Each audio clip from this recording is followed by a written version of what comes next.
Ég heiti Sara og ég er þjónusturáðgjafi hjá Orku náttúrunnar. Ég hef eiginlega alla tíð unnið í þjónustustörfum bara frá því ég var krakki.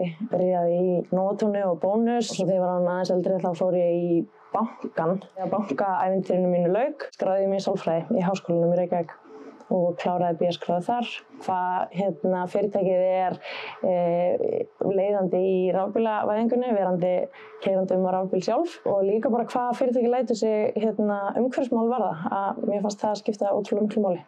Ég fékk að taka þátt í því að innleiða nýtt CRM-kerfi hjá ON í fyrra. Það var ótrúlega skemmtilegt og krefjandi og ég hefði aldrei trúað því hvaða tæki mikinn tíma bara að fara úr einu kerfi yfir í annað. Það er ótrúlega mikil stemning alltaf hjá okkur.